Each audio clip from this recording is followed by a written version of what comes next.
Birds of Prey and the Fantabulous Emancipation of One Harley Quinn is a twisted tale which is told to us by none other than the one and only Harley frickin' Quinn. I'm Harley frickin' Quinn! The film takes place after the events of Suicide Squad, though I would say this film does do a pretty good job of standing on its own. The only thing that really ties back to Suicide Squad are a few nods, a few Easter eggs, and the fact that Harley is a post-breakup hot mess dealing with her separation from the Joker.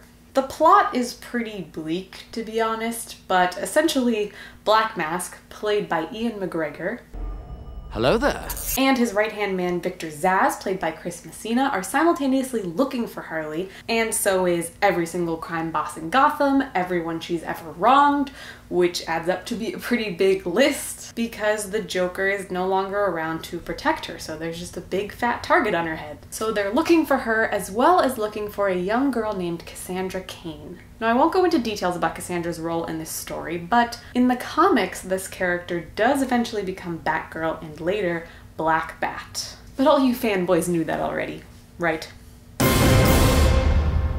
While Harley is trying to find herself, we're also introduced to two other titular birds of prey, Huntress and Black Canary. So I went into this movie a little bit confused. The first trailer looked dark, but kind of boring, and the second trailer actually looked pretty fun. So I went from having zero interest in the film to being like, huh, alright. And much like this conflicted feeling, it was a steady combination of dark and fun. And while the film is kind of just a fun joyride, I do think the performances were done perfectly and the casting was pretty spot on. We saw Margot Robbie in Suicide Squad as Harley Quinn, but I wouldn't say her performance there was particularly memorable.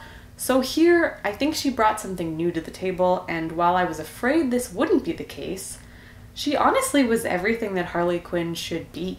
They also added a bit more complexity to her character, which I really enjoyed. It helped her carry the film as a leading role and also just made her even more awesome somehow. Like, the writing for her dialogue was stellar. Amazing. Bravo. Black Canary, played by Jurnee Smollett-Bell, if I'm saying that correctly, was an absolute badass. Though I do have to say, I think Huntress just stole the show. Completely stole the show. Stellar performance by Mary Elizabeth Winstead, who I would happily leave my husband for at any moment.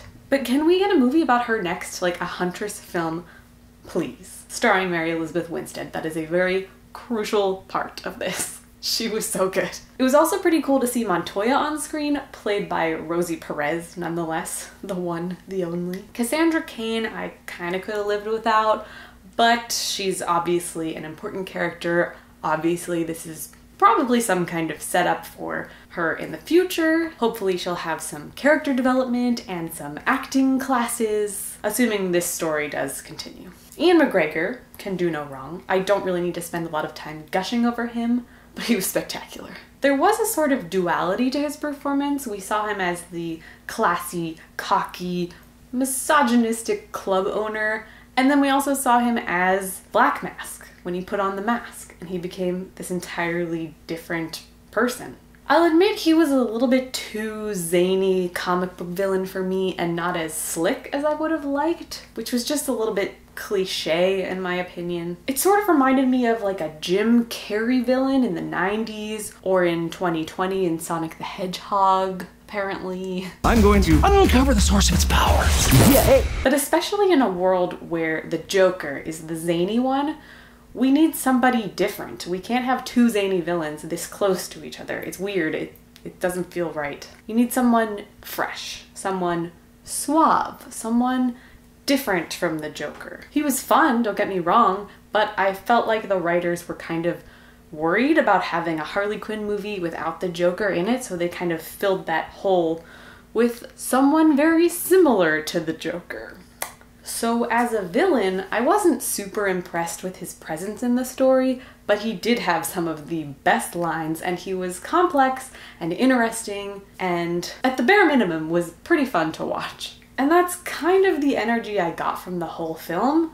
Not impressed by the story, but it was pretty fun to watch. The plot wasn't a total drag, but it wasn't really what kept me watching. And the pacing was not even close to being right. I think the biggest problem this film has is it's sloppy. It kind of tries to get away with it by having Harley narrate and tell this story, and maybe that tricks people into thinking it's okay to be a little bit of a sloppy story because she's kind of crazy. So like canon, I guess, but I didn't buy it.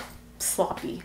I was also just very bored at times. It gets pretty slow in the middle and I was just like, okay, I get it. Move along, please. And I think the film kind of has the bookend effect. Like the intro is solid, the end is pretty solid. The whole intro had me fooled. I was like, okay, maybe this actually will be an amazing film, and then it just kind of fell right off a bit towards the middle. I will say it did a pretty good job of introducing an ensemble cast of characters, which is very hard for DC to figure out, apparently. So good for them. Gold star for you. You go, Glenn Coco. I would have liked a little bit more from some characters, a little bit less from some characters. I think maybe the balance wasn't all there, but I at least understood each of them and their own stories, which I was not expecting, so that's cool. One of my biggest gripes with the film is that it didn't really have any real emotional weight. I wasn't invested in anyone enough to really care if they lived or died, not to mention the stakes were so low. It was hard to even imagine any of them losing. There were times where Harley would be surrounded by like 20 dudes and she would just effortlessly take them out, one by one, picking them off as they each waited their turn to be kicked in the face. Which, I'll admit, was very entertaining, but definitely not realistic. The action itself was a blast, which is why I can be a bit forgiving. Nothing really makes sense, but I don't even care. It was a rainbow Technicolor dream sequence with glitter bombs and high heels and roller skates, and I am 100% here for it, man. I can also confidently say that the soundtrack slaps, my friend. Every song I was like, ooh, oh yeah, here we go. And that definitely helped keep it fun, it helped keep the energy alive, and when an action scene is like a bubblegum pop music video with blood and gore and badass women, it is a good fucking time. I did kind of get Sucker Punch vibes, which could be good or bad, but I love that trash film, so I'm gonna say it's good. It was only briefly, but they were there, I had the thought. I don't know, maybe it's just me. And like I said, the ending was pretty strong, which I was surprised by. It ended in a way that left me kind of excited and kind of satisfied. So that's something, I guess. Overall, I would say Birds of Prey is a fun popcorn flick with just the right amount of fan service, a badass cast, action sequences that are a pretty damn good time, but not a whole lot of plot to support it. I also don't really feel like I ever want to watch it again, even though it had some fun scenes and I enjoyed it for the most part. I'm not really sure that it would be as good the second time. I'm not sure I really want to experience it for a second time. I got what I needed from it and I can move on just fine. That being said, I would give Birds of Prey a 3 out of 5.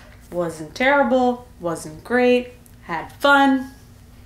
That's about it. So did you see Birds of Prey? Let me know in the comments below what you guys thought about it. I would love to hear your thoughts. But that's it for now. I'm Steph Koza. Be sure to like this video if you liked it. And I will see you guys in my next video. Ball sacks. Bye, Puddin'.